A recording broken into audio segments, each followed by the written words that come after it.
আহ,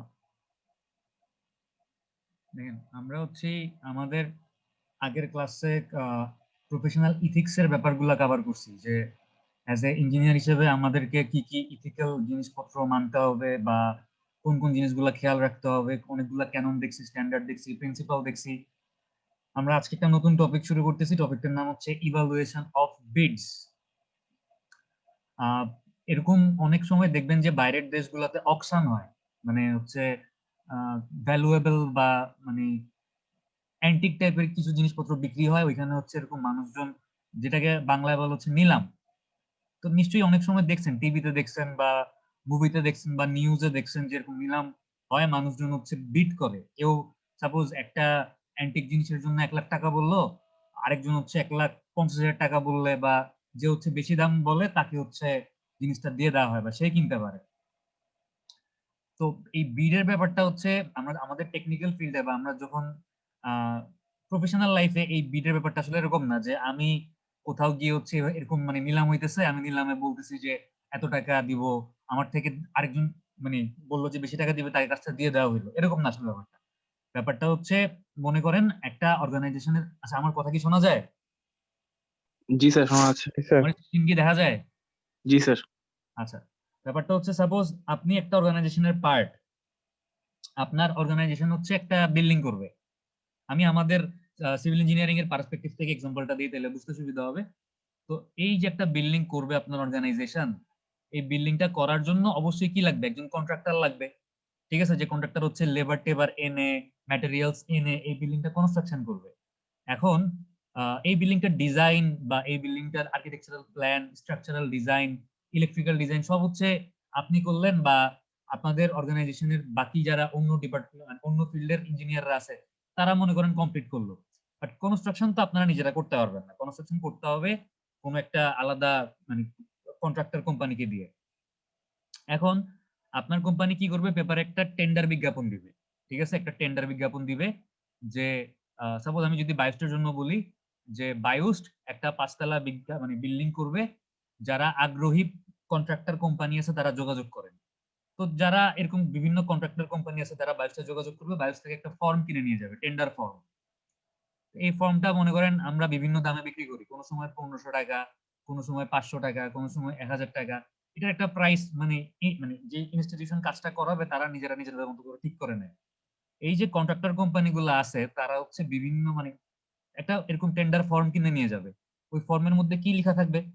বায়োস্ট আসলে মানে কত স্কোয়ার ফিট কনস্ট্রাকশনের কাজ করবে, বায়োস্ট কি রিকোয়ারমেন্ট দিচ্ছে, কি চাচ্ছে, কোন সিমেন্টটা ইউজ করতে মানে কন্ট্রাক্টর কোম্পানিকে বলতেছে, কোন রড ইউজ করতে তারা চাচ্ছে, এই জিনিসগুলো রিকোয়ারমেন্ট সব দেয়া থাকবে। মানে কাজটা করবে কন্ট্রাক্টর কোম্পানি, কিন্তু আমরা কোন রড চাই, আমরা কোন সিমেন্ট চাই, ঠিক আছে, আমরা আমাদের বিল্ডিং এর ডিজাইনে কি স্পেসিফিকেশন বলা আছে, সবকিছু আমরা বলে দিব। সবকিছুর উপর ভিত্তি করে কন্ট্রাক্টর হচ্ছে আমাদেরকে বিল্ডিংটা জাস্ট তৈরি করে দিবে। এখন কয় মাসের মধ্যে তৈরি করতে হবে, আমি কন্ট্রাক্টরকে কয় দিনের মধ্যে কত টাকা দিব, আম, যদি কন্ট্রাক্টর আমাকে টাইম মতো মানে নির্দিষ্ট সময়ের মধ্যে কনস্ট্রাকশনের কাজ শেষ করতে না পারে, তাহলে তার কি জরিমানা হবে, সবকিছু হচ্ছে বলা থাকে ওই টেন্ডার নোটিশের মধ্যে। এবং মানে আমি কত স্কোয়ার ফিট টাইলসের কাজ করাবো, কত স্কোয়ার ফিট আমি আরসিসি ঢালাইয়ের কাজ করাবো, কত স্কোয়ার ফিট হচ্ছে আমি রঙের কাজ করাবো, সবকিছু এটার মধ্যে ডিটেলস বলা থাকে। কন্ট্রাক্টরের কাজ হচ্ছে জাস্ট ইউনিট প্রাইস গুলা বসানো। সাপোজ বায়োস্ট বলে দিল যে 5,000 স্কোয়ার ফিট টাইলসের কাজ হবে, টাইলস হইতে হবে আর একে বা কোনো বিদেশি টাইলস হইতে হবে, মানে বইলা দিল, এটা হচ্ছে স্পেসিফিকেশন। তারপর মনে করেন বইলা দিল যে 10,000 স্কোয়ার ফিট রঙের কাজ হবে, পেইন্ট, রং হইতে হবে আমার বার্জার, বার্জার ওয়েদার কোড হইতে হবে, এরকম বিভিন্ন স্পেসিফিকেশন আমরা বলে দিব। কন্ট্রাক্টর কোম্পানিগুলো জাস্ট কি করবে?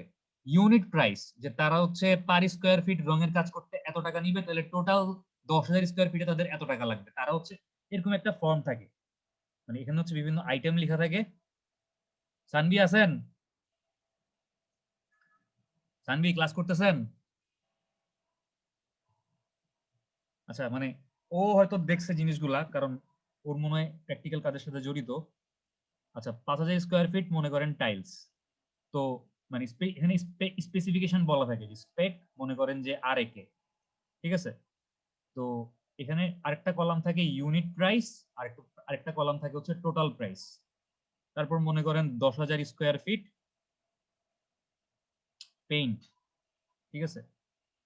তো এখানে মনে মনে করেন বলা আছে বার্জার ওয়েদার কোড, আমি সংক্ষেপে লিখলাম WC ওয়েদার কোড। এটাকে আবার ওয়াটার সিমেন্ট রেশিও মনে করেন না।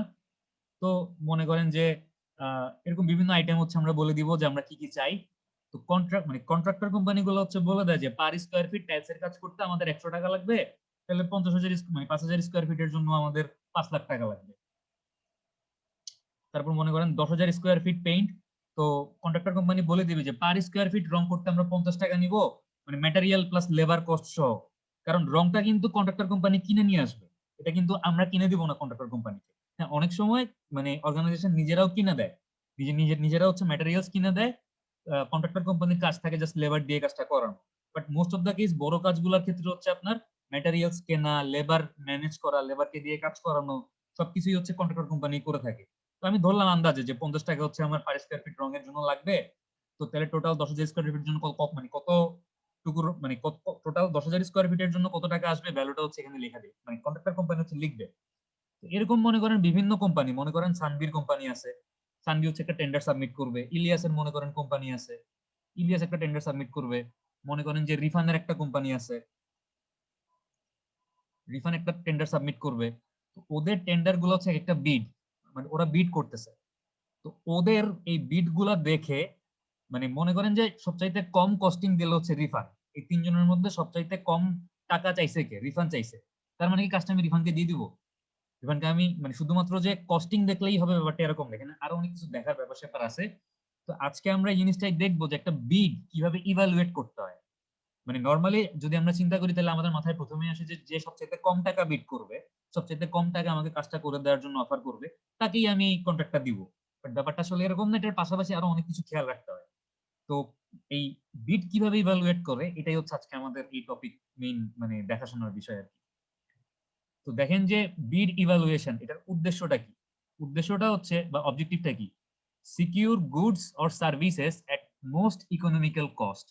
মানে এই যে বিড, এই বিড বা এই যে টেন্ডার একটা অর্গানাইজেশন দিচ্ছে বা বায়ুস যে পেপারে টেন্ডার বিজ্ঞাপন দিচ্ছে, এটা যে কেবলমাত্র বিল্ডিং কনস্ট্রাকশন করার ক্ষেত্রেই হবে তা না। বায়ুস যদি একটা জেনারেটর কিনতে চায়, বায়ুস যদি একটা ল্যাবরেটরি তৈরি করতে যায়, যখনই কোনো কাজের ভ্যালু মানে আমি জানি যে এই কাজটা করতে বা এই প্রোডাক্টটা কিনতে আমার 10 লাখ টাকার বেশি লাগবে, তখনই পেপারে বিজ্ঞাপন দিতে হবে। এবং এই যে পেপারে আমি পাবলিকলি বিজ্ঞাপন দিচ্ছি, এই মেথডটাকে বলা হচ্ছে ওপেন টেন্ডারিং মেথড। মানে ব্যাপারটা ওপেন, সবাই দেখতেছে, সবাই পার্টিসিপেট করতে পারতেছে, ঠিক আছে। মনে থাকবে যখনই কোনো কাজের পরিমাণ কত টাকা এক্সিড করবে, 10 লাখ টাকা এক্সিড করবে, তখনই হচ্ছে ওই কাজটার ট্রান্সপারেন্সি বা স্বচ্ছতা বজায় রাখার জন্য আপনাকে পেপারে বিজ্ঞাপন দিতে হবে। আপনি যদি গোপনে গোপনে আপনার পছন্দের কোনো কন্ট্রাক্টরকে দিয়ে কাজটা করায় ফেলেন, বা আপনি যদি আপনার পছন্দের কোনো কন্ট্রাক্টরকে কাজটা দেন, তাইলে যে আপনি ওই কন্ট্রাক্টরের কাছ থেকে তাকে কাজটা দেওয়ার বিনিময়ে মানে কোনো ধরনের মানে ব্রাইব মানে বা কোনো ধরনের করাপশন করতেছেন না, এটা আসলে কোনো গ্যারান্টি নেই। তো পুরা কাজটা যেন ট্রান্সপারেন্ট হয় এবং এখানে যেন কোনো রকমের দুর্নীতি না হয়, কোনো রকমের দুই নাম্বারই না হয়, এই জন্য কোনো কাজের পরিমাণ মানে টাকার পরিমাণটা 10 লাখ টাকার উপরে গেলেই পেপারে ওপেনলি বিজ্ঞাপন দিতে হবে যে আমরা এরকম কোন একটা কন্ট্রাক্টর কোম্পানি যাচ্ছি বা আমরা একটা জেনারেটর কিনতে যাচ্ছি, আগ্রহী মানে ভেন্ডররা বা সাপ্লায়াররা যোগাযোগ করো, বা আমরা একটা ইঞ্জিনিয়ারিং ম্যাটেরিয়ালস ল্যাব তৈরি করবো, আমরা একটা সলিড মেকানিক্স ল্যাব তৈরি করবো, যারা যারা ল্যাব ইকুইপমেন্টের সাপ্লায়ার আছে বাংলাদেশে তারা আমাদের সাথে যোগাযোগ করো। এই ধরনের একটা টেন্ডার বিজ্ঞাপন পেপারে দেওয়া হয়। আচ্ছা, তো এই টেন্ডার বিজ্ঞাপনটা দেওয়ার উদ্দেশ্য কি? সিকিউর গুডস মানে এটা যে কোনো প্রোডাক্ট হইতে পারে বা যে কোনো ধরনের সার্ভিস হইতে পারে, সবচাইতে ইকোনমিক্যাল কস্টে এনশিওর করা বা সবচাইতে ইকোনমিক্যাল কস্টে জিনিসটা ম্যানেজ করা, এটাই হচ্ছে এই বিড মানে ইভালুয়েশনের মেইন উদ্দেশ্য বা অবজেক্টিভ। তারপর দেখেন যে প্রাইস অনলি ওয়ান ফ্যাক্টর। এই যে আপনি বিডটা ইভালুয়েট করবেন, এই ইভালুয়েশনটা করার সময় টাকা বা মানে যে প্রাইস, ওই প্রাইসটা হচ্ছে কেবলমাত্র একটা ফ্যাক্টর। এই প্রাইসের পাশাপাশি হচ্ছে আরো অনেক ফ্যাক্টর আছে যে জিনিসগুলো মাথায় রাখতে হবে একটা বিড ইভালুয়েট করার সময়। ফ্যাক্টর গুলা কি কি? কিছু কমার্শিয়াল ফ্যাক্টর আছে, একটা তো ইকোনমিক্যাল ফ্যাক্টর বা ফাইন্যান্সিয়াল ফ্যাক্টর যেটা হচ্ছে টাকা মানি। আর এই ফাইন্যান্সিয়াল বা ইকোনমিক্যাল ফ্যাক্টরের পাশাপাশি কিছু কমার্শিয়াল ফ্যাক্টরের মাথায় রাখতে হবে। ফ্যাক্টর গুলো হচ্ছে টাইম অফ ডেলিভারি অথবা কমপ্লিশন। সাপোজ আপনি একটা জেনারেটর কিনবেন, আপনি আপনার কাছে হচ্ছে 3টা কোম্পানি আসছে যারা আপনাকে জেনারেটর দিতে পারবে। কোম্পানি এ, কোম্পানি বি, কোম্পানি সি। তো এই জেনারেটরের জন্য কোম্পানি এ আপনার কাছে চাইলো মনে করেন 20 লাখ টাকা, কোম্পানি বি চাইলো 15 লাখ টাকা, কোম্পানি সি চাইলো হচ্ছে 25 লাখ টাকা। আপনি চিন্তা করলেন যে সবচেয়ে কম টাকা চাইছে কোন কোম্পানি, এ না বি না সি? সবচেয়ে কম টাকা চাইছে কোন company? Company B. Sir company B. সবচেয়ে কম টাকা চাইছে। এখন এখন কি তাইলে আপনি জেনারেটরটা কোম্পানি বির কাছ থেকে কিনবেন? না স্যার, অন্যান্য ফ্যাক্টর গুলো চেক করবো স্যার। প্রথমটা দেখেন যে টাইম অফ ডেলিভারি বা কমপ্লিশন, মানে হচ্ছে সাপোজ মানে জেনারেটরটা তো বাইরে থেকে তাদেরকে মনে করেন রপ্তানি করতে হবে, ঠিক আছে, বাইরে থেকে তাদেরকে নিয়ে আসতে হবে। এখন বাইরে থেকে সরি, বাইরে থেকে আমদানি করতে হবে, রপ্তানি না, ভুল বলছি, বাইরে থেকে হচ্ছে ইম্পোর্ট করতে হবে। তো বাইরে থেকে যদি ইম্পোর্ট করতে হয়, অবভিয়াসলি জাহাজে করে নিয়ে আসবে। এখন কোম্পানি বি বললো যে আমরা বাইরে থেকে নিয়ে আসবো, বাট এটা পোর্টে হচ্ছে 6 মাস আটকায় থাকবে, 6 মাস পরে আপনি ডেলিভারি পাবেন, ঠিক আছে। এখন আপনার জেনারেটর ইমিডিয়েট দরকার। আমরা যদি বায়োসের কথা চিন্তা করি, বায়োসটা একটা সময় জেনারেটর ছিল না, কারেন্ট চলে গেলে স্টুডেন্টরা ক্লাস করতে পারতো না, গরমে হচ্ছে ক্লাস করা সম্ভব হতো না, জেনারেটর ছিল না, পিসি বন্ধ হয়ে যাইতো, মানে মানে কি বলবো, ক্লাসরুমে হচ্ছে কম্পিউটার বন্ধ হয়ে গেলে আমরা পাওয়ার পয়েন্টে কোনো স্লাইড দেখাতে পারতাম না, তো একটা ঝামেলা হইতো। তো এখন যদি 6 মাস আমাকে জেনারেটরের জন্য ওয়েটই করতে হয়, তাহলে জেনারেটর কেনার উদ্দেশ্য কি? কোনো লাভ নেই। কিন্তু কোম্পানি বি মানে যে এ, কোম্পানি এ সে বলতেছে আমাকে তুমি 20 লাখ টাকা দাও, বাট আমি তোমাকে হচ্ছে 1 মাসের মধ্যে জেনারেটরটা সাপ্লাই দিতে পারবো। তার হয়তো জেনারেটর পোর্টে মানে স্টকেই আছে, জাস্ট টাকা দিয়ে ছাড়াই নিয়ে আসবে পোর্ট থেকে। আর কোম্পানি সি বলতেছে যে আমাকে 25 লাখ টাকা দেওয়া লাগবে, আমার জেনারেটর সাপ্লাই দিতে 2 মাস সময় লাগবে। তাহলে আপনি আমাকে বলেন, এখন হচ্ছে কস্ট প্লাস হচ্ছে এই কমার্শিয়াল বেসিস মানে ডেলিভারি বা কমপ্লিশন টাইম, এটা যদি জেনারেটর হয় বা কোনো প্রোডাক্ট হয় তাহলে ডেলিভারি টাইম, আর এটা যদি কোনো কনস্ট্রাকশন টাইপের কাজ হয় তাহলে তাহলে কি কমপ্লিশন টাইম, যে কয় দিনের মধ্যে কনস্ট্রাকশনের কাজটা শেষ করতে পারবে। তাহলে এখন বলেন যে আমি যদি ফাইন্যান্সিয়াল প্লাস হচ্ছে কমার্শিয়াল দিক চিন্তা করি, এ বি সি এই তিনটা কোম্পানির মধ্যে কোন কোম্পানিটাকে আমার বেস্ট মনে হচ্ছে? কোনটাকে বেস্ট মনে হচ্ছে? অবভিয়াসলি কোম্পানি এ কে আমার বেস্ট মনে হচ্ছে, কারণ কোম্পানি এ আমার কাছ থেকে 5 লাখ টাকা বেশি যাচ্ছে, কিন্তু তারা 1 মাসের মধ্যে আমাকে জিনিসটা সাপ্লাই দিচ্ছে। এখন আমার কাজ কি, আমি কোম্পানি এর কাছ থেকে জিনিসটা হয়তো নিব, এখন সে যে কেবল আমাকে 1 মাসের মধ্যে দিচ্ছে বলেই আমি 5 লাখ টাকা বেশি দিয়ে তার কাছ থেকে নিয়ে নিবো, ব্যাপারটা এরকম না। আমি তাকে যেটা জানাবো যে ভাই দেখেন, আমি আরেকটা কোম্পানির সাথে যোগাযোগ করছি, তারা সেম ব্র্যান্ডের সেম ক্যাপাসিটি জেনারেটর আমাকে 15 লাখ টাকায় দিচ্ছে, আপনারা আমার কাছ থেকে 5 লাখ টাকা বেশি নিবেন কেন? আপনারা যদি আমাকে 15 লাখ টাকায় দিতে পারেন তাহলে আমি আপনার কাছ থেকে জিনিসটা নিতে পারি। এখন যদি কোম্পানি এ বলে যে না ভাই আমি মানে তোমাকে 5 লাখ টাকা কম মানে কমাইতে পারবো না, হয়তো বড় জোর আমি এটাকে 17 বা 18 করতে পারি, তখন আপনি তাকে বলতে পারেন যে আচ্ছা ঠিক আছে, আমি তোমাকে না হয় কোম্পানি বি আমাকে 15 লাখ টাকা দিচ্ছিল, আমি তোমাকে না হয় 16 লাখ টাকায় দিব, বাট তুমি আমাকে এটা 1 মাসে ডেলিভারি না দিয়ে তোমাকে 15 দিনের মধ্যে ডেলিভারি দাও। মানে এরকম নেগোসিয়েশন করতে হবে, নেগোসিয়েশনের মাধ্যমে জিনিসটা হচ্ছে ফার্স্ট একদম ফাইনালি হচ্ছে কি বলবো একটা কন্ট্রাক্ট বা একটা মানে কি বলবো সমঝোতার মাধ্যমে ফাইনালি একটা ডিলের মধ্যে আসা হয়, ঠিক আছে। তো আরেকটা কমার্শিয়াল ফ্যাক্টর দেখেন যে terms of payment. Suppose company A হচ্ছে আপনাকে বললো যে তোমাকে মানে আপনাদের 20 লাখ টাকা আমাকে একবারে দেওয়ার দরকার নেই, আমি যখন জেনারেটরটা আপনাদের ইউনিভার্সিটিতে পৌঁছাই দিব, আপনারা আমাকে অর্ধেক পেমেন্ট 50% পেমেন্ট করেন, তার মানে কি 10 লাখ টাকা পেমেন্ট করেন। আর তার 6 মাস পর আপনি যদি দেখেন যে জেনারেটর ঠিক মতো কাজ করতেছে, আপনি তাইলে আমাকে আরো 20% পেমেন্ট করেন। আর যদি আপনি এরকম 1 বছর বা 2 বছর একটা সিকিউরিটি মানি রাখতে পারেন যে এর মধ্যে যদি জেনারেটরের কোনো প্রবলেম হয়, তাহলে মানে ওরা এসে আমাদেরকে কাজ করে দিয়ে যাবে, অথবা ওরা যদি আমাদেরকে এসে ঠিক করে না দিয়ে যায়, তাহলে ওই যে ওদের আমি সিকিউরিটি মানি আটকে রাখছি, আমি তো ওদেরকে 100% পেমেন্ট করি নাই, আমি ওদেরকে মনে করেন ফার্স্টে 50% পেমেন্ট করছি, তারপর 6 মাস আমার জেনারেটর ঠিক মতো কাজ করছে, আমি ওদেরকে আরো 30% পেমেন্ট করছি, ওদের আরো কত পার্সেন্ট পেমেন্ট আমার কাছে আটকানো আছে? 20% পেমেন্ট আমার কাছে আটকানো আছে না? এটাকে বলা হচ্ছে সিকিউরিটি মানি বলে, বা এটাকে কি বলে, এটাকে হ্যাঁ এটাকে সিকিউরিটি মানি বলে। তো মনে করেন যে এই জেনারেটরে কোনো রকমের ট্রাবল হয়েছে বা জেনারেটর কোনো কারণে ডিস্টার্ব করতেছে, তখন আমি কোম্পানি একে বললাম যে ভাই তোমরা আমাকে যে জেনারেটর সাপ্লাই দিছো এটা তো কাজ করে না, এসে ঠিক করে দেওয়া যাও। ওরা আসেও না, ঠিকও করে না, তখন আমি কার কাছে যাবো? আমি যদি ওদেরকে পুরো টাকা দিয়ে দিই তাহলে কিন্তু ওরা এরকম অনেক সময় রেসপন্স করে না, তো যার জন্য একটা পার্টিকুলার মানে ছোটখাটো একটা অ্যামাউন্ট হচ্ছে আটকায় রাখা হয়, যেন ওরা বাধ্য থাকে কোনো মানে ফার্দার কোনো প্রবলেম হইলে নির্দিষ্ট একটা টাইমের পরে ওরা আমাদেরকে এসে সার্ভিস দেওয়ার জন্য ওয়ান ক্যান্ডেল আসলে বাধ্য। ওরা যদি না দেয় তাহলে আমি মানে ওদের কাছ থেকে সার্ভিস নিব না, ওদের যে সিকিউরিটি মানি আমার কাছে আটকানো আছে ওই টাকাটা দিয়ে আমি বাইরের কোনো কোম্পানিকে দিয়ে কাজটা করাই নিব, ঠিক আছে। তো এই টার্মস অফ পেমেন্টটা অনেক ইম্পর্টেন্ট। দেখা যাচ্ছে যে আমাকে একজন বলতেছে আমাকে মাত্র 10 লাখ টাকায় সে জেনারেটর দিয়ে দিবে, বা মাত্র মনে করেন 12 লাখ টাকা আমাকে জেনারেটর দিবে, বাট সে বলতেছে তাকে 12 লাখ টাকা আমার একবারই দেওয়া লাগবে, তাইলে বুঝতে হবে যেখানে ঘাপলা আছে। মানে সে 12 লাখ টাকা একবারে নিয়ে নিবে, সে কোনো সিকিউরিটি মানে আমার কাছে রাখবে না, পরে কোনো ঝামেলা হলে তারা আমি আর খুঁজে পাবো না। জিনিসগুলো কি স্যার বুঝতেছেন? কোম্পানি গুলো কি সহমত করে স্যার এই সিকিউরিটি মানি নিয়ে? যে সহমত করবে আমি তার সাথে তার সাথে আমি ডিল করব। যে সহমত করবে না, হ্যাঁ, সহমতের ক্ষেত্রে অনেক সময় আপনার মানে কি বলবো, অনেক সময় সমঝোতায় আসতে হয়। সাপোজ আমরা বলি যে আমরা 20% বা 15% সিকিউরিটি মানে আটকায় রাখবো, মানে অ্যাজ এ অর্গানাইজেশন আমরা তো মালিক পক্ষ, আমাদের টার্গেট থাকে যত বেশি সিকিউরিটি মানে আটকায় রাখতে পারবো তত আমার লাভ, আমি দেরিতে টাকা দিব, মানে আমার লাভ না, অবশ্যই আমার লাভ। But G sir. কোম্পানিগুলা কি চায়, সিকিউরিটি মানির পরিমাণ কমায় ফেলতে। তো নর্মালি যেটা হয় 10% ওরা রাজি হয়, 10% সিকিউরিটি মানি আটকে রাখতে ওরা মানে খুব একটা দ্বিমত করে না, বাট 10% এর বেশিতে গেলেই ওদের একটু দ্বিমত শুরু হয়। স্যার এই 10% একটা সময় মানে হ্যাঁ, নির্দিষ্ট সময় পর দিয়ে দিতে হয় না স্যার, ফুল পেমেন্টটা করতে অবশ্যই হয় না? দিয়ে দিতে হয়, অবশ্যই। মনে করেন বলা থাকবে যে 1 বছরের মধ্যে যদি কোনো ইকুইপমেন্টে কোনো রকমের ঝামেলা না হয়, আমি আমাদের ল্যাবগুলোর কথাই বলি, আমাদের ল্যাবগুলোর ক্ষেত্রে আমরা সিকিউরিটি মানি 1 বছরের জন্য আটকে রাখি, 10% সিকিউরিটি মানি 1 বছরের আমরা দেই না। তো এই 1 বছরের মধ্যে যদি কোনো ঝামেলা হয়, ওরা আইসা আমাদেরকে ফ্রি ঠিক করে দিয়ে যাবে। ওরা 1 বছর ওয়ারেন্টি দেয়, অনেক সময় 2 বছরও দেয়।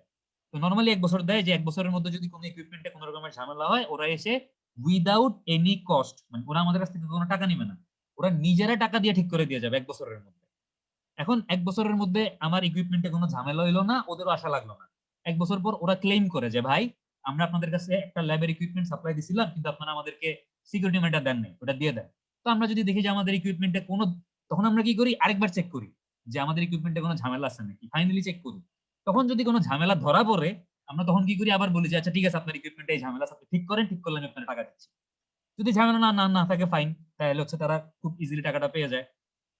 এখন মনে করেন টাকাটা পেয়ে গেছে, টাকাটা পেয়ে যাওয়ার পর যেটা হয়, এরপর যদি ইকুইপমেন্টে কোনো ঝামেলা হয়, আমরা তাদের সাথে আবার যোগাযোগ করি। হয়তো তারা বলে ওকে আমরা তোমাদের কাজটা করে দিব, আমরা তোমাদের মেশিন রিপেয়ার করে দিব, বাট আমাদেরকে পে করতে হবে। তখন তারা একটা মানে চার্জ করে আমাদেরকে, ওই চার্জের বিনিময়ে তারা হচ্ছে গিয়ে কাজটা করে দেয়। এই আচ্ছা, এরপর টার্মস অফ পেমেন্ট, তার মানে বুঝতেছেন একটা খুব গুরুত্বপূর্ণ জিনিস, যে আমি তাকে ইনস্টলমেন্টে পেমেন্ট করতে পারতেছি নাকি তাকে আমার একবারে পেমেন্ট করা মানে পেমেন্ট করে দেওয়া লাগতেছে, আমি কত টাকা সিকিউরিটি মানি আটকে রাখতে পারতেছি, এই জিনিসগুলো আপনাকে চিন্তা করতে হবে। ঠিক আছে, তারপর টার্মস অফ গ্যারেন্টি, সে যে আমাকে প্রোডাক্টটা সাপ্লাই দিচ্ছে, সে আমাকে একটা জেনারেটর সাপ্লাই দেখ, একটা ইউটিএম মেশিন সাপ্লাই দেখ, একটা কম্প্রেশন টেস্টিং মেশিন সাপ্লাই দেখ, যেটাই সাপ্লাই দেখ, সে কয় বছরের গ্যারেন্টি বা ওয়ারেন্টি দিচ্ছে, এটা বুঝতে হবে। ঠিক আছে, গ্যারেন্টি মানে কি, গ্যারেন্টি মানে কিন্তু হচ্ছে যে 1 বছরের মধ্যে এই প্রোডাক্টের কোনো কিছু নষ্ট হবে না, নষ্ট হইলে রিপ্লেস করে দিবে। মনে রাখবেন যে মানে গ্যারেন্টি এক জিনিস, তারপর রিপ্লেস ওয়ারেন্টি এক জিনিস, সার্ভিস ওয়ারেন্টি আরেক জিনিস। এগুলো অবভিয়াসলি আমার থেকে আপনারা হয়তো ভালো জানেন। গ্যারেন্টি মানে হচ্ছে সে জাস্ট বলে দিচ্ছে যে 2 বছরের মধ্যে প্রোডাক্টের কিচ্ছু হবে না। ঠিক আছে, আবার ওয়ারেন্টি হচ্ছে দুই রকম, একটা হচ্ছে রিপ্লেসমেন্ট ওয়ারেন্টি, মানে যদি প্রোডাক্ট এতদিনের মধ্যে নষ্ট হয় তাহলে পুরো প্রোডাক্টই চেঞ্জ করে দিবে। আর একটা হচ্ছে সার্ভিস ওয়ারেন্টি, মানে হচ্ছে যদি প্রোডাক্ট এত পার্টিকুলার সময়ের মধ্যে নষ্ট হয় তাইলে পুরো প্রোডাক্ট রিপ্লেস করবে না, প্রোডাক্টের যে পার্টিকুলার অংশটা নষ্ট হয়েছে, মনে করেন আমি একটা মোবাইল কিনছি কোন একটা দোকান থেকে, যদি মোবাইলের মনে করেন যে ব্যাটারি নষ্ট হয়ে গেছে, তাহলে জাস্ট ব্যাটারিটা রিপ্লেস করে দিবে, চার্জার নষ্ট হয়ে গেছে তাহলে জাস্ট চার্জারটা রিপ্লেস করে দিবে। ঠিক আছে, মানে সবকিছু রিপ্লেস করবে না। বুঝতে পারছেন, মানে একটা হচ্ছে সার্ভিস ওয়ারেন্টি, একটা হচ্ছে রিপ্লেসমেন্ট ওয়ারেন্টি। যাই হোক, তো এই যে ওয়ারেন্টি বা গ্যারান্টির যে টার্ম গুলা, মানে কয় বছরের গ্যারান্টি দিচ্ছে, অবভিয়াসলি আমরা যেহেতু মালিক পক্ষ আমরা চাবো ওয়ারেন্টি বা গ্যারান্টি বেশি দিনের জন্য নেওয়ার জন্য, 5 বছর 10 বছর যত বেশি তত ভালো। ওরা যেহেতু সাপ্লায়ার, ওরা যাবে কি এই মানে ডিউরেশনটা কম করতে, 6 মাস 1 বছর ওরা কমাইতে চাবে, আমরা বাড়াইতে যাবো, এটাই স্বাভাবিক।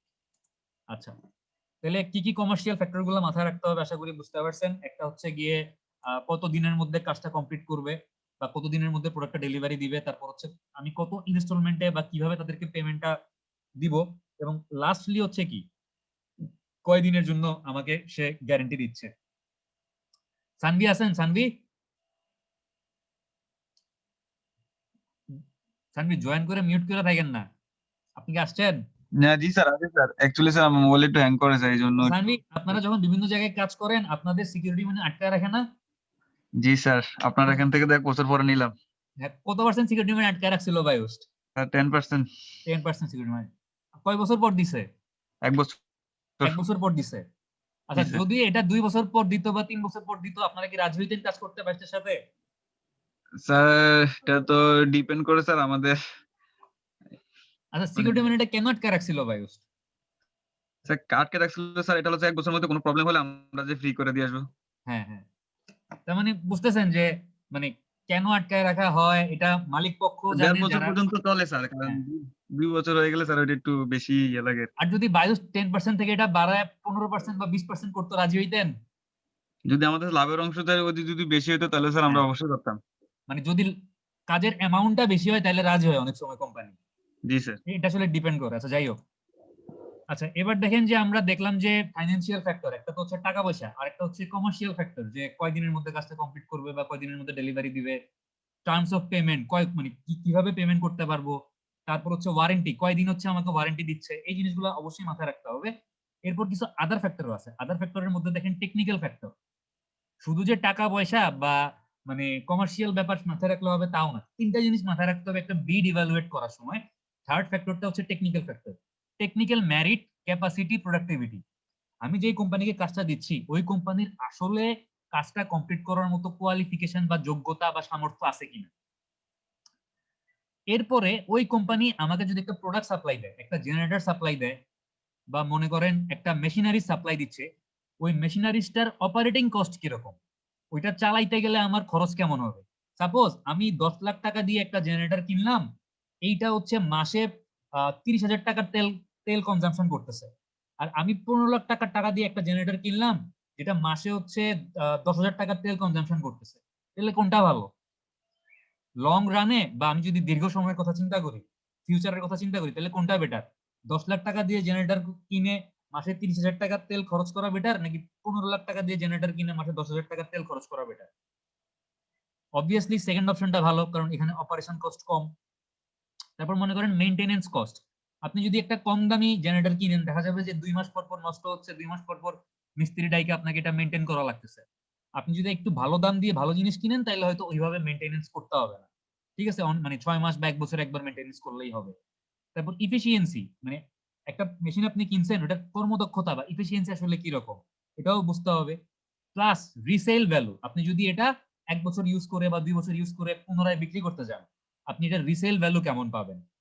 আপনি একটা মনে করেন ওয়ালটন মোবাইল কিনছেন 10,000 টাকা দিয়ে, আর আপনি একটা স্যামসাং এর ফোন কিনছেন 15,000 টাকা দিয়ে। আপনি যদি 6 মাস পরে এই ওয়ালটনের ফোনটা বিক্রি করতে যান, তাইলে কত টাকায় বিক্রি করতে পারবেন, আর এই স্যামসাং এর ফোনটা বিক্রি করতে গেলে কত টাকায় বিক্রি করতে পারবেন? কোনটার রিসেল ভ্যালু বেশি? স্যার ব্র্যান্ডের মানে স্যামসাং এর অবশ্যই রিসেল ভ্যালু হচ্ছে ব্র্যান্ডের বেশি। আচ্ছা, তো জি তাহলে স্যার। বুঝলাম যে আমাদেরকে একটা বিড ইভালুয়েট করার সময় তিনটা জিনিস, একটা হচ্ছে ফিনান্সিয়াল ফ্যাক্টর, একটা হচ্ছে কমার্শিয়াল ফ্যাক্টর, আর last but not the least technical factor. এই তিনটা জিনিস মাথায় রাখতে হবে একটা বিড ইভালুয়েট করার সময়। আচ্ছা, তারপর দেখেন যে ক্রাইটেরিয়া গুলা, কিছু ক্রাইটেরিয়া আছে যে মানে অ্যাজ এ মালিক পক্ষ হিসেবে আপনি কিছু ক্রাইটেরিয়া বলে দিবেন। ক্রাইটেরিয়া গুলা কিরকম? ক্রাইটেরিয়া গুলো হচ্ছে দেখেন যে shall be stated in bid document, মানে আপনি বলে দিবেন যে আসলে আপনি কি চান। এখন আপনি বলে দিবেন যে সাপোজ আমাকে 2 মাসের মধ্যে হচ্ছে আমার একতলা কমপ্লিট করতে হবে, 4 মাসের মধ্যে হচ্ছে দোতলা কমপ্লিট করতে হবে, আমি মেশিন মেড ব্রিক চাই, আমি হচ্ছে এই মানে দেয়ালগুলো হচ্ছে আমার মেশিন মেড ব্রিক দিয়ে বানাইতে হবে। মানে এরকম বিভিন্ন ক্রাইটেরিয়া আপনি সেট করে দিবেন। এবং এই ক্রাইটেরিয়া গুলো সেট করার সময় আপনি যদি সাপোজ কোন একটা মেশিনারিজ কিনতেছেন, ওই মেশিনারিজটা কেনার সময় আপনি ক্রাইটেরিয়া গুলো এমন ভাবে সেট করবেন যে এমন হইতে পারে যে এই এই জেনারেটর যেন মাসে 50 লিটারের বেশি তেল না লাগে। বা আমি যদি কোনো বাইকের কথা বলি, বা আমি যদি কোনো হেভি মনে করেন ট্রাক বা বড় কোনো ভেহিকেল কিনলাম কারো কাছ থেকে, আমি বলে দিলাম যে পার কিলোমিটারে যেন এত লিটারের বেশি তেল কনজাম্পশন না হয়। তো এটা আসলে আপনাকে বলতে হবে as a monetary term. Monetary term মানে হচ্ছে টাকায়। ঠিক আছে, আপনি আপনার মানে কি বলবো সাপ্লায়ারের কাছ থেকে যাই চাবেন বা যে জিনিসটাই আপনি ক্রাইটেরিয়া সেট করবেন, আপনাকে ক্রাইটেরিয়াটা সেট করতে হবে অ্যাজ এ মনিটরি টার্ম, মানে টাকায় সেট করতে হবে। মানে পার কিলোমিটারে আমার যেন তেলের কনজাম্পশন 500 টাকার বেশি না হয়। আপনি বললেন যে 5 লিটারের বেশি না হয়, এটা না বলে আপনি কি বলবেন, ওই পার লিটার তেলের খরচ যদি 60 টাকা বা 62 টাকা বা 50 টাকা বা 70 টাকা যেটাই হয়, ওটা গুণ করে আপনি টাকায় বলে দিবেন যে পার কিলোমিটারে যেন আমার বাইক বা আমার গাড়ি 500 টাকার বেশি তেল মানে কনজাম্পশন না করে। এভাবে করে আপনি একটা মানে বলে দিবেন। সবকিছুই বলতে হবে আসলে টাকার অঙ্কে বলতে হবে আর কি, ঠিক আছে। ক্রাইটেরিয়া গুলো যে আপনি সেট করতেছেন, আপনাকে ক্রাইটেরিয়া গুলো সেট করতে হবে অ্যাজ এ মনিটরি টার্ম, বুঝতে পারছেন? জি স্যার। আশা করি বোঝা গেছে। আচ্ছা, এরপর দেখেন যে আসলে বিটটা কিভাবে ইভালুয়েট করা হয়। বিড ইভালুয়েশনের কিছু স্টেপ আছে। প্রথমে মনে করেন যে আমি তো সানভি, তারপর ইলিয়াস, তারপর হচ্ছে রিফান, ওরা তিনজন মনে করেন আমার কাছ থেকে টেন্ডার ডকুমেন্ট কিনে নিয়ে গেছে, ঠিক আছে। আমি ওদের কাছে টেন্ডার ডকুমেন্ট বিক্রি করলাম 1500 টাকা করে বা 2000 টাকা করে। ওরা ওই টেন্ডার ফর্মটা ফিল আপ করবে, মানে প্রত্যেকটা আইটেমের পাশে ইউনিট কস্ট বসাইলো, টোটাল কস্টিং বসাইলো। বসানোর পরে আলটিমেটলি ফাইনালি গিয়ে ওদের একটা ওভারঅল কস্টিং আসবে না, ওইটা হচ্ছে ইকোনমিক্যাল ব্যাপার স্যাপার, যেটা হচ্ছে আমি কস্টিং কম্পারিজন করতে পারবো দেখে। প্লাস ওদের কোম্পানির কয়জন ইঞ্জিনিয়ার আছে, কাজটা করতে ওদের কয় মাস লাগবে, ওরা আগে সিমিলার টাইপের কাজ কোথায় করছে করে নাই, এই জিনিসগুলো দিয়ে পুরা একটা প্রপোজাল সাবমিট করবে আমাদের কাছে। আমরা দেখছিলাম আমাদের সম্ভবত রাইটিং প্রপোজাল ছিল 3rd টপিক। আমরা রিপোর্টের আগে দেখছিলাম বা রিপোর্টের পরে দেখছিলাম কিভাবে একটা প্রপোজাল লিখতে হয়, মনে আছে আপনাদের? জি স্যার। ওই প্রপোজালটা ছিল মনে করেন এই যে কন্ট্রাক্টর কোম্পানি বা যারা মানে সাপ্লায়ার আছে তারা প্রপোজাল দিচ্ছে। ওই প্রপোজালের মধ্যে শুধুমাত্র ফাইন্যান্সিয়াল অফার বাদেও টেকনিক্যাল ব্যাপার স্যাপার, কমার্শিয়াল ব্যাপার স্যাপার সব কিছু থাকবে। ওরা কি করবে, বায়োস্টেটটা ডেট দিয়ে দিবে যে সাপোজ 17 তারিখ 17/1/2021 বিকাল 5টার মধ্যে বায়োস্টের অ্যাডমিন বিল্ডিং এর সামনে হচ্ছে একটা বক্স থাকবে। ওই বক্সে হচ্ছে গিয়ে টেন্ডার ডকুমেন্ট জমা দিয়ে যাওয়া লাগবে, ঠিক আছে। ওই বক্সে ওরা কি করবে, ওই খামগুলা ফালাই দিয়ে যাবে। এখন একটা নির্দিষ্ট দিনে হচ্ছে বায়োস্ট একটা কমিটি করে, ঠিক আছে। যে কমিটিটাকে বলা হচ্ছে tender opening committee. Tender opening কমিটির কাজ কি, একটা নির্দিষ্ট দিনে সবার সামনে ইভেন যারা হচ্ছে আপনার মানে টেন্ডার সাবমিট করছে ওরাও প্রেজেন্ট থাকে। কারণ আমার সাথে মনে করেন এই তিনজনের মধ্যে কারো একজনের শত্রুতা আছে, আমি কি করলাম, ওর টেন্ডারটা গায়েব করে দিলাম।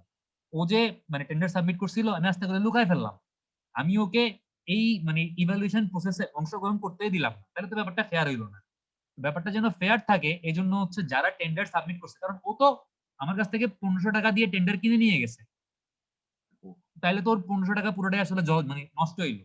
ও আমার কাছ থেকে 1500 টাকা দিয়ে টেন্ডার কিনে নিয়ে গেছে, আমি আরেকজনের কাছ থেকে টাকা পয়সা নিয়ে তার কাছটা দিয়ে দিচ্ছি, আমি ওর টেন্ডারটা মানে ইভ্যালুয়েশন কমিটির সামনে প্রেজেন্টই করতেছি না, তাহলে তো পুরো 2 নাম্বারই হইলো।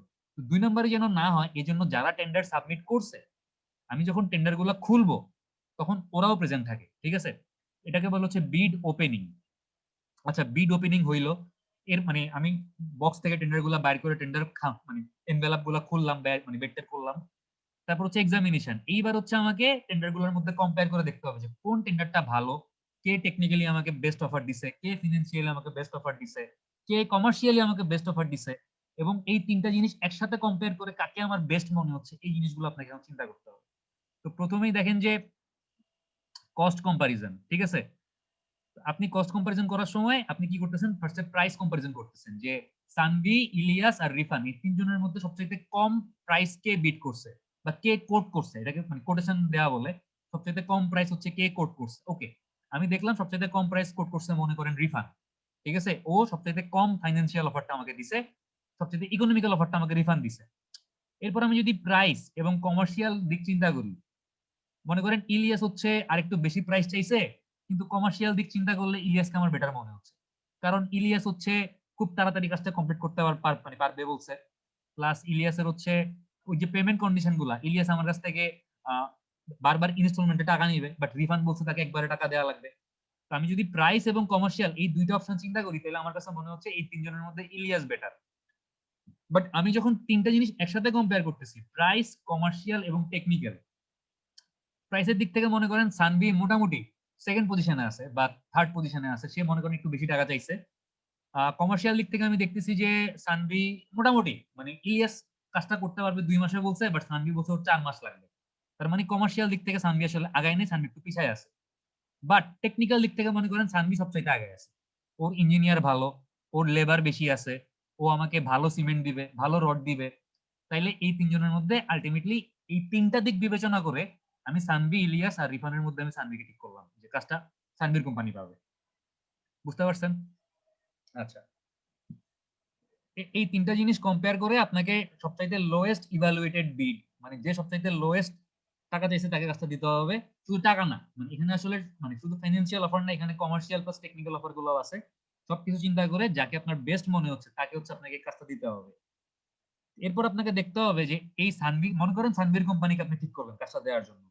দেখতে হবে যে পোস্ট কোয়ালিফিকেশন, মানে সানভির কোম্পানির আসলে কাজটা শুরু করার জন্য যেই ধরনের মানে কোয়ালিফিকেশন দরকার আছে, মানে কাজটা শুরু করার পরে যা যা লাগবে, লেবার লাগবে, বিভিন্ন মেশিনারিজ লাগবে, এক্সকেভেটর লাগবে, ড্রাম ট্রাক লাগবে, পেলোডার লাগবে, বিভিন্ন ধরনের কনস্ট্রাকশন ইকুইপমেন্ট যেগুলো আছে, এইগুলো আসলে সানভির কোম্পানির আছে কিনা, পর্যাপ্ত পরিমাণ ইঞ্জিনিয়ার, লেবার, ওই ধরনের এক্সপেরিয়েন্স, এই জিনিসগুলো সানভির কোম্পানির আছে কিনা এগুলো আমাকে দেখতে হবে। যদি মনে হয় যে সানভির কোম্পানির এই ধরনের এক্সপেরিয়েন্স আছে, তাইলে এরপর দেখেন যে অ্যাওয়ার্ড রিকমেন্ডেশন, তাইলে ওই টেন্ডার ইভ্যালুয়েশন কমিটি, বায়োস্টের যে প্রধান আমাদের ভিসি স্যার, বরাবর হচ্ছে রিকমেন্ড করবে যে স্যার তাইলে এই সানভির কোম্পানিকে হচ্ছে কন্ট্রাক্টটা অ্যাওয়ার্ড করা হোক বা কন্ট্রাক্টটা দেয়া হোক, ঠিক আছে। এবং ভিসি স্যার বরাবর একটা ইভ্যালুয়েশন রিপোর্ট সাবমিট করতে হবে, যে রিপোর্টের মধ্যে এই ফাইন্যান্সিয়াল, টেকনিক্যাল, কমার্শিয়াল এই তিনটা জিনিস কম্পেয়ার করে আমার কেন সানভির কোম্পানিকে বেস্ট মনে হয়েছে এটার একটা এক্সপ্লেনেশন বা ব্যাখ্যা দিতে হবে। আমার মুখের কথার কিন্তু কোনো দাম নেই। আমি যে মুখে বলতেছি সানভির কোম্পানি বেস্ট, এটা কিন্তু ভিসি স্যার মানে বিশ্বাস করবে না। অবশ্যই আমাকে পর্যাপ্ত পরিমাণ evidence, financial costing, technical experience, commercial ব্যাপার স্যাপার গুলো কম্পেয়ার করে প্রুফ করতে হবে যে সানভির কোম্পানি হচ্ছে বেস্ট কোম্পানি। আচ্ছা, আমি তাহলে সানভির কোম্পানিকে কাজটা দিলাম। সানভির কোম্পানিকে কাজটা দেওয়ার পর হচ্ছে মানে ইভালুয়েশন রিপোর্টটা ভিসি স্যারের বরাবর দিলাম। তখন ভিসি স্যার হচ্ছে নো অবজেকশন দিল, ঠিক আছে, স্যারের কোনো অবজেকশন নাই, স্যার হচ্ছে সানভির কোম্পানিকে কাজটা দিতে রাজি। এরপর যেটা করা হয়, একটা ওয়ার্ক অর্ডার দেওয়া হয়, ঠিক আছে, এখানে জিনিসটা লেখা নেই যে একটা ওয়ার্ক অর্ডার সানভির কোম্পানি বরাবর ইস্যু করা হয় যে ঠিক আছে তোমরা কাজটা শুরু করো। তো ওই ওয়ার্ক অর্ডারের মধ্যে কবে কাজ শুরু করতে হবে, তারপরে যে টার্মস এবং পেমেন্ট, মানে পেমেন্টের যে টার্মস কন্ডিশন গুলো আছে এগুলো আরো বিস্তারিত বলা থাকে, যাই হোক। আচ্ছা, এবং নিচে দেখেন যে সানভির কোম্পানি যদি কোনো ডেভিয়েশন করে থাকে, মনে করেন আমি চাইছিলাম আমি বসুন্ধরা সিমেন্ট দিয়ে কনস্ট্রাকশন করব, বাট সানভির কোম্পানি বলছে যে বসুন্ধরা সিমেন্ট ওরা দিতে পারবে না, ওরা একই টাকা বা একই খরচের মধ্যে একই কোয়ালিটির শাহ সিমেন্ট আমাকে সাপ্লাই দিবে। এটা মনে করেন সানভির কোম্পানি ওদের কন্ট্রাক্টে বলে দিছে। আমি চাইছিলাম মনে করেন বিএসআরএম এর রড, ঠিক আছে, আমি চাইছি যে আমার বাড়ি হচ্ছে বা আমার বিল্ডিং হচ্ছে বিএসআরএম দিয়ে বানিয়ে দিতে হবে। সানভির কোম্পানি বলছে যে আমরা তোমাদেরকে বিএসআরএম দিতে পারবো না, বাট আমরা একই খরচের মধ্যে বা একই কোয়ালিটির মধ্যে তোমাকে আমরা কেএসআরএম বা আরএসআরএম সাপ্লাই দিব। মানে আমি যা চাইছিলাম তার থেকে কি বিচ্যুতি বা ডেভিয়েশন হচ্ছে, এই জিনিসগুলো আমাকে ওই ইভালুয়েশন রিপোর্টের মধ্যে বলে দিতে হবে, ঠিক আছে। যদি ডেভিয়েশন গুলা মানে হয়তো এমন হবে যে কিছু ডেভিয়েশন একসেপ্টেড হবে, মানে মনে করেন যে হায়ার অথরিটি বা ভিসি স্যার হচ্ছে কিছু ডেভিয়েশন মানে রাজি হবে যে ঠিক আছে সমস্যা নেই। আবার কিছু ডেভিয়েশন হয়তো আমাদের পছন্দ হবে না, হয়তো ভিসি স্যার বলে দিবে যে না আমাকে বিএসআরএম ডট দিতে হবে, আমাকে কেএসআরএম বা আরএসআরএম দিলে হবে না, আমরা যে পার্টিকুলার কোম্পানির সিমেন্ট চাইছি ওইটাই দিতে হবে, অন্য কোম্পানির সিমেন্ট দিলে আমরা ওদের সাথে কন্ট্রাক্টে যাবো না, আমরা অন্য কাউকে দিয়ে কাজটা করাবো, ঠিক আছে। তো এই ডেভিয়েশন গুলো হচ্ছে বলে দিতে হবে। আচ্ছা দেখেন, এইবার হচ্ছে বিড ওপেনিং, মানে আমি যে খুলবো, তো দেখেন যে বিড ওপেনিং এর প্রথম শর্ত হচ্ছে পাবলিক ওপেনিং। একটু আগে আমরা দেখছি যে সবার সামনে পাবলিকলি বিড গুলা খুলতে হবে বা টেন্ডারের ডকুমেন্ট গুলো ওপেন করতে হবে। মানে কেন, কারণ হচ্ছে ট্রান্সপারেন্সি বা স্বচ্ছতা বজায় রাখার জন্য। আচ্ছা সানভি, এই যে আপনারা যে বায়োস্টের টেন্ডার সাবমিট করেন, টেন্ডার যেদিন খোলে আপনাদের মানে আপনাদের কোম্পানি থেকে কেউ একজন আসে না এটা খোলার সময়? জি স্যার, আবু যায়। আপনি কখনো আসছেন খুলতে? না স্যার, আমি কখনো যাইনি, আব্বু গেছে। আচ্ছা, ঠিক, মানে কেন আসে? স্যার সে তো ওইটা সম্পর্কে ডিটেইলস এন্ড সবকিছু ব্যাপারে কথা বলতে। এমনও তো হইতে পারে যে সাপোজ মনে করেন যে আমার কারোর সাথে পার্সোনাল খাতির আছে, আমি জি হচ্ছে স্যার। আগের থেকে তারে টেন্ডারটা দিব ঠিক করে রাখছি, আমি জি মনে স্যার। করেন আপনাদের কোম্পানির টেন্ডারটা আমি নিজে খুইলে আস্তে করে লুকায় ফেললাম, জি স্যার। আপনারা যে টেন্ডার দিছেন এটার কোনো প্রমাণই থাকলো না। এখন আপনাদের কোম্পানি থেকে যদি কেউ আসে তাহলে কি আমি কাজটা করতে পারবো? জি, মানে আপনি যে লুকায় ফেলছেন ওইটা হ্যাঁ ওইটা কি আসলে করা যাবে না এটাই নাকি স্যার? হ্যাঁ হ্যাঁ, মানে আমি যদি আপনাদের কোম্পানি থেকে কেউ প্রেজেন্ট থাকে তাহলে কি আমি কাজটা করতে পারতাম? না স্যার। করতে পারতাম না। তো এই জন্য হচ্ছে টেন্ডার যেদিন ওপেন করে ওই দিন হচ্ছে মালিক পক্ষ এবং যারা টেন্ডার সাবমিট করছে তাদের থেকে একজন রিপ্রেজেন্টেটিভ থাকাটা উচিত, ঠিক আছে, ট্রান্সপারেন্সি বজায় রাখার জন্য। তো হ্যাঁ, দেখেন যে কারণ এই হচ্ছে স্যার হ্যাঁ আমাদের কাছে স্যার ওইটাতে সাবমিট করছে, এটা তো ডকুমেন্টস আছে স্যার, তো এটা তো আর হ্যাঁ হারাই যাওয়ার কোনো প্রশ্ন ওঠে না। হারা যাওয়ার প্রশ্ন অবশ্যই নাই, কিন্তু তারপরও যেন কোনো 2 নাম্বারই না হয় এজন্য সবাই জি, জি। উপস্থিত থাকে। জি স্যার। আচ্ছা দেখেন, তো এই পাবলিক ওপিনিং এর দুইটা কারণ আছে। একটা হচ্ছে রেশনাল, মানে হচ্ছে এটাই বাস্তবসম্মত এবং প্র্যাকটিক্যাল একটা সিস্টেম, এবং মেরিট মানে এটার কিছু সুবিধা আছে। সুবিধা হচ্ছে মানে কেউ বলতে পারবে না যে বায়োস হচ্ছে 2 নাম্বারই করছে টেন্ডার নিয়ে, ঠিক আছে, কারণ এটা পাবলিকলি ওপেন করা হয়েছে, এখানে 2 নাম্বারের কোনো সুযোগ নেই। এবং আসলেই আমরা পাবলিকলি ওপেন করি, মানে সানবীর আব্বুর কোম্পানি কাজ করছে, ওরা জানে, বা যেই ল্যাব মানে ল্যাব ইকুইপমেন্ট সাপ্লায়াররা আছে এরাও এরকম আসে, যখন আমরা ওপেন করি তখন এরা প্রেজেন্ট থাকে। এখানে আসলে 2 নাম্বারই হয় না কখনো। তারপর দেখেন যে মিনিটস টু বি রেকর্ডেড, এই যে টেন্ডারটা ওপেন করতেছে, টেন্ডার ওপেন করার সময় মানে কিভাবে ওপেন করা হইলো, ওপেন করে যে আমি টেন্ডার গুলা কম্পারিজন করলাম, কম্পারিজন করার পরে কাকে কাজটা দেওয়ার সিদ্ধান্ত হইলো, এই যে মানে টেন্ডার ওপেনিং এর একটা মিটিং হচ্ছে এবং মিটিং এ কি ডিসিশন হচ্ছে, এই ডিসিশন গুলা সিরিয়ালি লিখতে হয়। এই ডিসিশন গুলাকে বলে, বা একটা মিটিং এর যে আউটকাম, মানে একটা মিটিং শেষে যেই সিদ্ধান্তগুলা বা যেই ডিসিশনস গুলা মিটিং এ নেওয়া হয়েছে, এই ডিসিশনস গুলাকে বলে হচ্ছে মিনিটস অফ দা মিটিং। মনে থাকবে? আবার ভাইবেন না যে সময়, মানে এই মিনিট মানে কিন্তু সময় না, এই মিনিট মানে হচ্ছে একটা মিটিং এর সিদ্ধান্ত। এই টার্মটা হচ্ছে যখন চাকরি করতে যাবেন, যখন কোনো মিটিং এ পার্টিসিপেট করবেন, তখন দেখবেন যে একটা মিটিং হওয়ার পরে আপনাদের কাছে ওই মিটিং এর মিনিটস পাঠানো হবে, মানে ওই মিটিং এ কি কি সিদ্ধান্ত হয়েছে। কারণ অনেক সময় একটা মিটিং হওয়ার পর তো সব সিদ্ধান্ত আমাদের মনে নাও থাকতে পারে, ঠিক আছে। তো মানে সিদ্ধান্তগুলো যেন মনে থাকে প্লাস রেকর্ডেড থাকে, ওই জন্য মিটিং এর একটা মিনিট সার্কুলার করা হয়। আর মনে করেন যে ওই মিটিং এ যেই যেই ইস্যুগুলা নিয়ে আলোচনা করা হবে, ওই ইস্যুগুলাও কিন্তু আগের থেকে ফিক্স করা হয়। সাপোজ আজকে মনে করেন আমি আপনাদের 19 জনের সাথে একটা মিটিং করব, এখানে মনে করেন সানভীর এজেন্ডা হচ্ছে আহ সানভীর এজেন্ডা হচ্ছে যে আমি অ্যাটেন্ডেন্স ক্লাস করলেও দেই না, মানে ক্লাস করার পরও আমি অ্যাটেন্ডেন্স দেই না, এটা নিয়ে সানভি কথা বলবে। তারপর মনে করেন রিফানের এজেন্ডা হচ্ছে ক্লাসের টাইম 1 ঘন্টা না হয় আধা ঘন্টা হলে ভালো হতো। তারপর মনে করেন ইলিয়াসের এজেন্ডা হচ্ছে আহ, সপ্তাহে 3টা ক্লাস না হয় 5টা ক্লাস হলে ভালো হতো। এরকম এক একজনের এক একটা এজেন্ডা থাকবে, ঠিক আছে, মানে এক একটা মানে মিটিং এর ইস্যু থাকবে। তো এই ইস্যুগুলাকে বলা হচ্ছে এজেন্ডা অফ দা মিটিং। যেই ইস্যুগুলা নিয়ে বা যে টপিক গুলা নিয়ে মিটিং এ ডিসকাশন হবে, এবং ডিসকাশন হওয়ার পরে যে আউটকাম বা যে সিদ্ধান্তগুলা ফাইনাল হবে, এগুলাকে কি বলে? মিনিটস অফ দ্য মিটিং বলে। মনে থাকবে? মনে মনে থাকবে? জি আশা স্যার। করি থাকবে। আচ্ছা, তো ওই মিটিং এর যে মিনিটস গুলা, এই মিনিট গুলো হচ্ছে রেকর্ড করতে হবে বা লিস্টিং করতে হবে।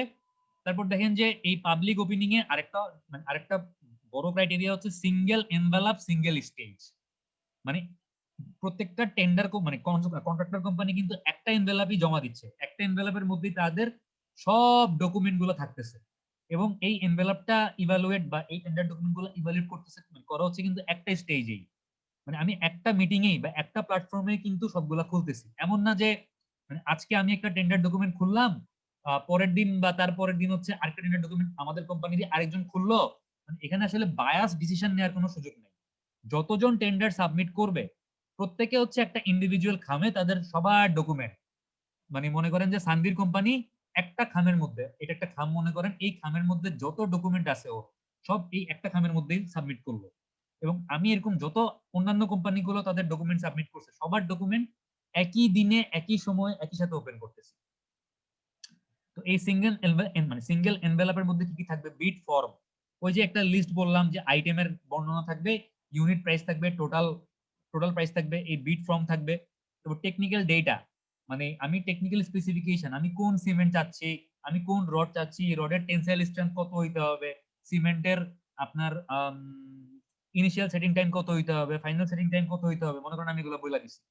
টেকনিক্যাল স্পেসিফিকেশন গুলো বলা থাকবে যেগুলো কন্ট্রাক্টর কোম্পানিকে ফলো করতে হবে। তারপর বিড প্রাইস শিডিউল, ঠিক আছে, মানে হচ্ছে এই যে মানে সানভীর কোম্পানি যে আম, এই ফর্মটা ফিল আপ করে সাবমিট করতেছে এটাকে বলা হচ্ছে শিডিউল বা বিড প্রাইস শিডিউল বলে। তারপর হচ্ছে বিড সিকিউরিটি, মনে করেন এটা আসলে উম, এটাকে আসলে বিড সিকিউরিটি না বলে ব্যাংক গ্যারেন্টি বলা যেতে পারে। ব্যাংক গ্যারেন্টি হচ্ছে সাপোজ ওরা মানে এই যে কাজটা করবে, কাজটা করতে তো ওদের ইনিশিয়াল একটা কস্টিং লাগবে, কস্টিং লাগবে না? আমি তো ওকে শুরুতে কোনো টাকা দিব না। এই যে লেবার মোবিলাইজ করা বা সিমেন্ট কিনে আনা, রড কিনে আনা, এগুলো কেনার জন্য তো ওই কোম্পানির একটা সলভেন্সি লাগবে। ওই কোম্পানির যদি টাকা পয়সা না থাকে সে যদি চিন্তা করে যে সে আমার কাছ থেকে বিল পাবে, আমার কাছ থেকে বিল পেয়ে তারপর সে মেটেরিয়ালস কিনবে, তাহলে তো আমার কাজ আগাবে না। ওই কোম্পানির কাজটা শুরু করার জন্য নিজেদের একটা ইকোনমিক্যাল সলভেন্সি লাগবে। তো তারা যে আসলে কাজটা শুরু করার জন্য ইকোনমিক্যালি সলভেন্ট, ওই জন্য একটা ব্যাংক গ্যারান্টি দেখাইতে হয় আমাদেরকে। তারা হচ্ছে এরকম কোন একটা পার্টিকুলার ব্যাংক থেকে, যেটাকে ব্যাংক স্টেটমেন্ট বলে, যে তাদের অ্যাকাউন্টে 50 লাখ বা 60 লাখ বা 1 কোটি টাকা আছে, এটা আমাদেরকে দেখায়। তো আমরা বুঝতে পারি যে আচ্ছা ঠিক আছে, তার মানে আমি যদি ইনিশিয়ালি ওদেরকে কোনো টাকা নাও দেই, ওরা হচ্ছে এনাফ সলভেন্ট তাদের নিজেদের টাকা দিয়ে কাজটা শুরু করার জন্য। বুঝতে পারছেন? আচ্ছা, আশা করি বুঝতে পারছেন। জি স্যার। এরপর দেখেন যে এটা তো গেল সিঙ্গেল এনভেলপ সিঙ্গেল স্টেজ। আবার কোন কোন জায়গায় 2 স্টেজ বিডিং ও হয়। তো কোন কোন জায়গায় মানে দুইটা স্তরে এই ইভালুয়েশনের কাজটা করতে হবে? দেখেন, মনে করেন আপনি একটা গার্মেন্টস ফ্যাক্টরির মালিক, ইন্ডাস্ট্রিয়াল প্রজেক্ট, ঠিক আছে? আপনার গার্মেন্টস এর জন্য আপনি মনে করেন হেভি মেশিনারিজ, মানে কমপ্লেক্স ধরনের ইকুইপমেন্ট কিনবেন।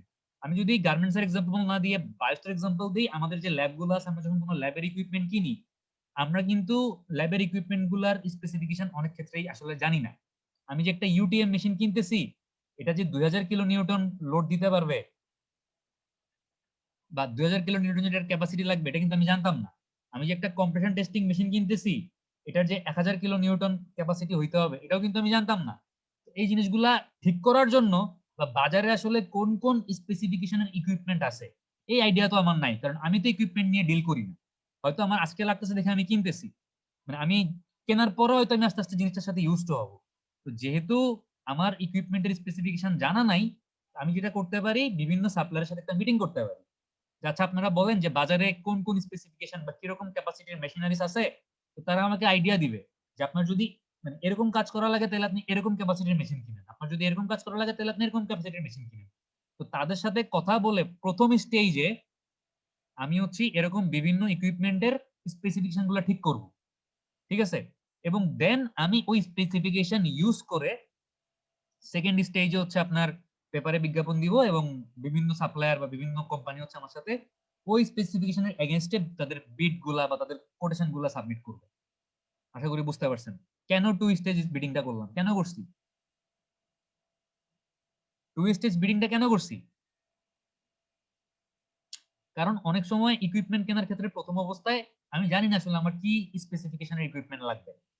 তো আমি সাপ্লায়ারের সাথে মিটিং করে আমি বললাম যে আমার বছরে মানে আমার প্রত্যেক দিন হচ্ছে 14 ঘন্টা বা 15 ঘন্টা জেনারেটর ব্যাকআপ লাগবে, ঠিক আছে? মানে আমি যে জায়গায় থাকি বা আমাদের যে ইনস্টিটিউশনটা যে জায়গায়, ওই জায়গায় বলতে গেলে 14 থেকে 15 ঘন্টা কারেন্ট থাকে না সারাদিনে। তো প্রতিদিন যদি একটা জেনারেটরে 14 থেকে 15 ঘন্টা ব্যাকআপ দিতে হয়, তাহলে জেনারেটরটা কি ক্যাপাসিটির হওয়া লাগবে এটা তো আমি জানি না, বা মনে করেন আমার আইডিয়া নেই। তাহলে এই বিভিন্ন যে জেনারেটর কোম্পানিগুলো আছে, এনার্জি প্যাক, ক্যাট, তারপর হচ্ছে পাওয়ার প্যাক, ওরা মনে করেন আমাদেরকে এসে বলবে যে আপনার যদি আসসালামু আলাইকুম স্যার। হ্যাঁ, ওয়ালাইকুম স্যার আসসালাম। আমি একটু লিভ নিতে পারবো স্যার? আপনার কি কোনো মানে ঝামেলা আছে? হ্যাঁ স্যার, একটু স্যার। আচ্ছা, আমি আপনাকে অ্যাটেন্ডেন্স দিয়ে দিব, আপনি চলে যান। Thank you sir. আসসালামু আলাইকুম। আচ্ছা, ঠিক আছে। আচ্ছা, আশা করি মানে আমরা বুঝতে পারছেন যে কইছিলাম যে এই যে বিভিন্ন জেনারেটর কোম্পানিগুলো আছে, তারা যখন আমাদের কাছ থেকে রিকোয়ারমেন্ট শুনবে যে আমাদের প্রতিদিন 14 থেকে 15 ঘন্টা জেনারেটর ব্যাকআপ দরকার, তখন তারা আমাদেরকে সাজেস্ট করবে যে আপনি এই ক্যাপাসিটির মধ্যে এই মডেলের জেনারেটর কিনতে পারেন বা এই ব্র্যান্ডেডটা কিনতে পারেন। তো তাদের কাছ থেকে আইডিয়া নিয়ে আমি আমার মানে কোন প্রোডাক্টটা কিনবো বা প্রোডাক্টের স্পেসিফিকেশন কি হবে, এগুলো আমি ঠিক করতে পারবো প্রথম স্টেজে। আর সেকেন্ড স্টেজে গিয়ে ওই স্পেসিফিকেশন ইউজ করে আমি পেপারে টেন্ডার বিজ্ঞাপন দিতে পারি। আশা করি বুঝতে পারছেন কেন 2 স্টেজ বিডিংটা করতেছি। আচ্ছা, এরপরে আমরা চলে আসি হচ্ছে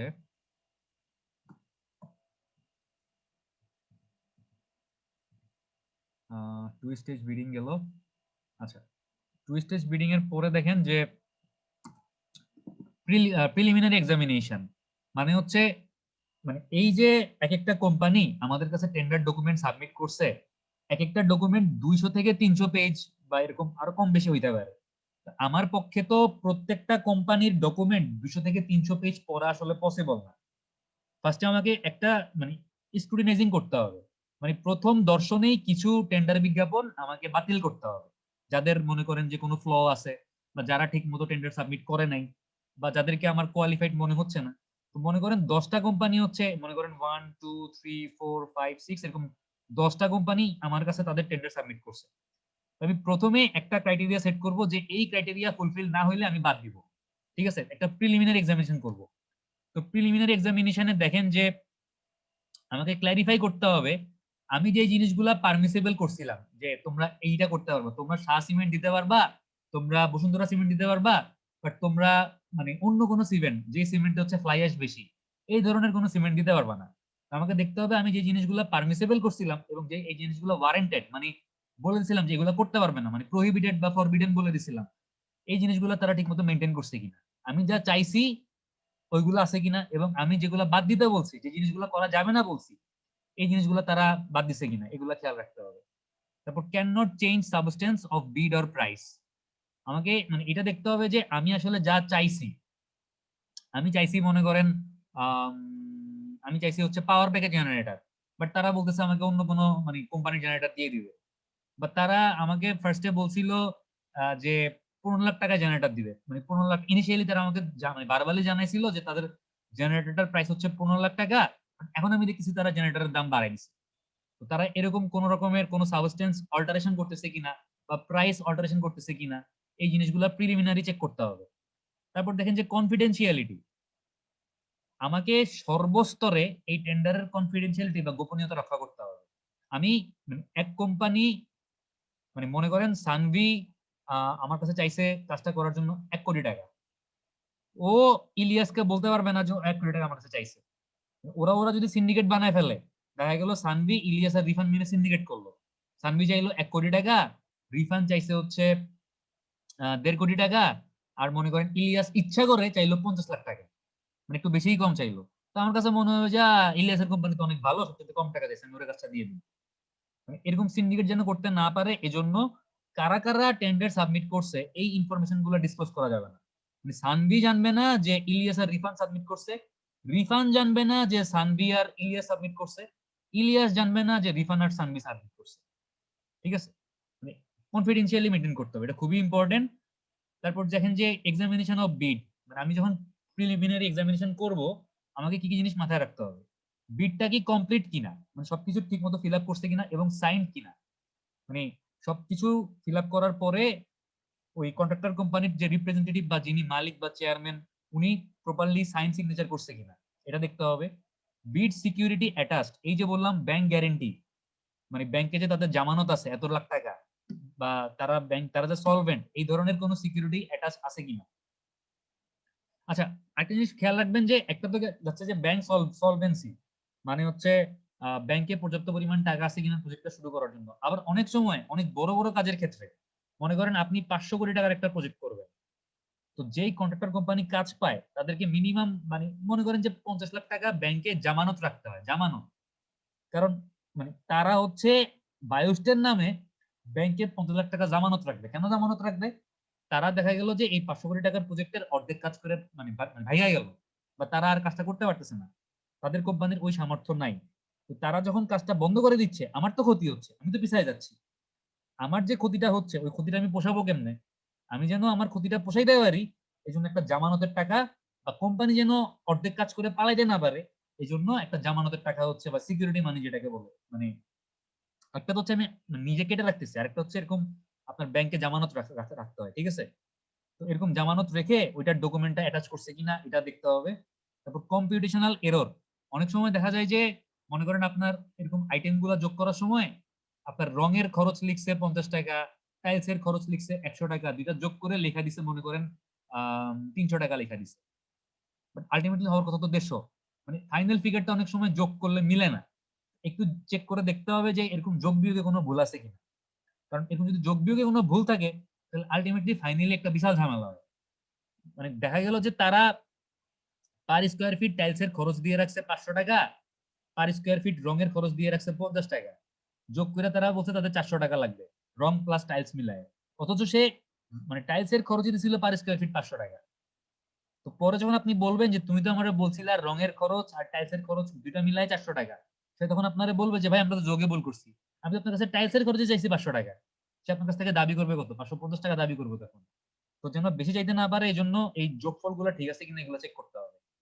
তারপর major deviation from the bid condition, মানে আপনি যা চাইছেন আপনার রিকোয়ারমেন্ট থেকে মেজর কোনো ডেভিয়েশন হয়েছে কিনা। আপনি বলছেন আপনার বিল্ডিংটা 2 মাসের মধ্যে শেষ করতে হবে, বাট ওই কন্ট্রাক্টর কোম্পানি বলছে যে তার 1 বছর লাগবে শেষ করতে। এটা তো এক ধরনের মানে মেজর ডেভিয়েশন। এরকম কোনো মেজর ডেভিয়েশন আছে কিনা এই জিনিসগুলো চেক করতে হবে। এগুলো হচ্ছে প্রিলিমিনারি এক্সামিনেশন করতে হবে আর কি একটা বিড ইভালুয়েট করার সময়। তো প্রিলিমিনারি এক্সামিনেশনের মধ্যে আরো কি কি আছে দেখেন, যে টেকনিক্যাল সিকিউরিটি, মানে ওই কোম্পানির সাবস্টেনশিয়াল মানে পর্যাপ্ত পরিমাণে রেসপন্সিভনেস, মানে তারা যে টেন্ডারটা সাবমিট করছে আপনি টেন্ডার ডকুমেন্টটা দেখলেই বুঝতে পারবেন যে তাদের টেকনিক্যাল এক্সপার্টাইজ কতটুকু, তারা কতটুকু সিরিয়াস, তারা যথেষ্ট সিরিয়াস বা যথেষ্ট পরিমাণে এক্সপার্ট কিনা বা তাদের ওই পরিমাণ ক্যাপাবিলিটি আছে কিনা এটা চেক করতে হবে টেকনিক্যাল স্ক্রুটিনির মাধ্যমে। আর এরপরে মানে যারা হচ্ছে এই প্রিলিমিনারি এক্সামিনেশন এবং টেকনিক্যাল স্ক্রুটিনি এই দুইটা স্টেপে সিলেক্টেড হবে তাদেরকে ফার্দার ডিটেইল ইভালুয়েশনের জন্য সিলেক্ট করা হবে। ঠিক আছে, আজকে এতটুকু থাক। আজকে হচ্ছে আমরা প্রিলিমিনারি এক্সামিনেশন পর্যন্ত দেখছি, তাইলে আশা করি মানে মনে থাকবে সবার, বুঝতে পারছেন। আচ্ছা, এতটুকু যে বললাম আপনাদের কারো কোনো ধরনের কনফিউশন কি আছে? তা বুঝতে পারেন নাই যে সিকিউরিটি মানে কি জিনিস, তারপরে হচ্ছে আর কি আছে, টেন্ডার ওপেনিং কমিটি কি জিনিস, বা হচ্ছে ওপেন টেন্ডারিং মেথড কি জিনিস, মানে বুঝতে পারছেন জিনিসগুলা? সহজ ভাষায় বলার চেষ্টা করছি, আশা করি বুঝতে পারছেন। এখন অ্যাটেন্ডেন্স দিব, একটু আমাকে মানে রেসপন্স করেন। Roll number 1। Yes sir. ঝলক, কত লাখ টাকার উপরে কাজ গেলে নরমালি হচ্ছে আমরা পেপারে বিজ্ঞাপন দিব? স্যার 25 লাখ টাকার উপরে গেলে। কে বলছে? স্যার আন্তাজি বলছি। তা আন্দাজে বলছেন কেন? আজকে তো শুরুর দিকে আমি মনে হয় বলছিলাম স্যার ভুলে গেছি। 10 লাখ টাকা। জি স্যার। আচ্ছা, সাব্বির আছেন? রোল নাম্বার 2 সাব্বির কই গেল? সাব্বির, আপনি আমার কথা শুনতেছেন?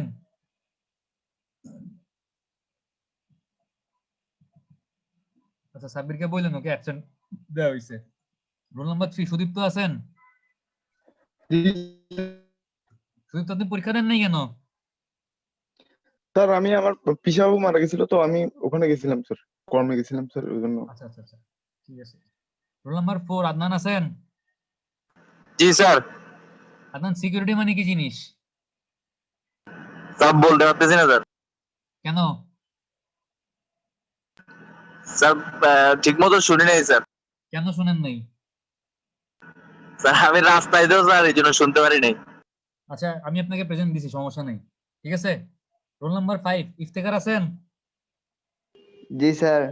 ইফতেখার, সিকিউরিটি মানে কি জিনিস? স্যার খেয়াল নাই। হায় হায়, সিকিউরিটি মানে কে বলতে পারবেন? রোল নাম্বার এর পরের জন বলতে পারবেন? Roll number 8